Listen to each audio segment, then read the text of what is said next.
물품 대금이란 상품 또는 물건을 공급하고 받는 대금을 의미하는데요. 상거래상 발생되는 금 전체권을 말합니다.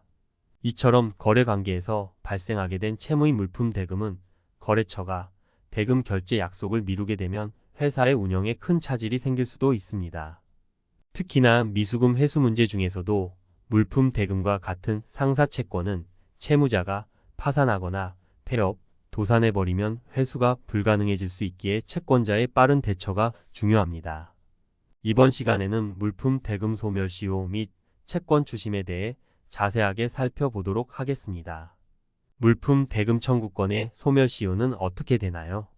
권리 위에 잠자는 자는 법의 보호를 받지 못한다.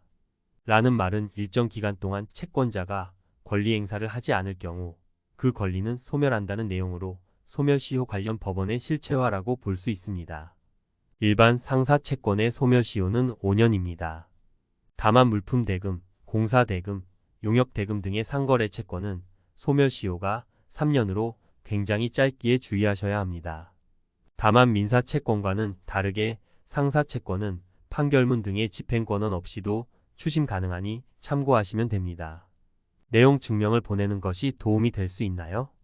보통 추심의 경험이 없는 일반 채권자들께서 채권 추심을 고려하고 계신다면 가장 먼저 내용 증명을 떠올립니다.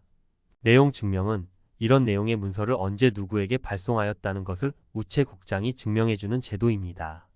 소송을 진행하기 위한 원인 서류인 계약서, 영수증, 내역서 등이 모자란 경우엔 증거 자료로 활용하기 위해 사용할 수는 있으나 실질적인 회수에서는 아무 도움도 되지 않고 오히려 보전 처분이 없는 상태라면 채무자가 자신의 재산을 도피시키는 결과를 초래할 수 있습니다. 내용 증명을 고민하기보다는 하루빨리 채권 추심이 임하고 소송을 준비하는 것이 훨씬 효율적입니다. 물품 대금 청구 소송 시 승소하면 돈을 받을 수 있나요? 물품 대금청 구소송에서 승소하면 소멸시효가 연장되고 강제 집행이 가능합니다만 판결받았다고 무조건 변제받을 수 있는 것은 아닙니다. 소송 절차 이전이나 진행 중에 가압류나 가처분 등 상대방이 재산을 빼돌리지 못하도록 미리 보전 처분을 해두는 것 또한 좋은 방법입니다. 이렇게 소송을 통하여 판결문과 같은 집행 권한을 얻은 후 김 실장과 같은 채권 추심원을 통해 채무자의 신용 및 재산을 조사하고 그 정보를 기반으로 압류 및 강제 집행하며 동시에 방문 추심으로 압박한다면 채권 추심에 성공할 수 있습니다. 도움 필요하시면 연락 주세요.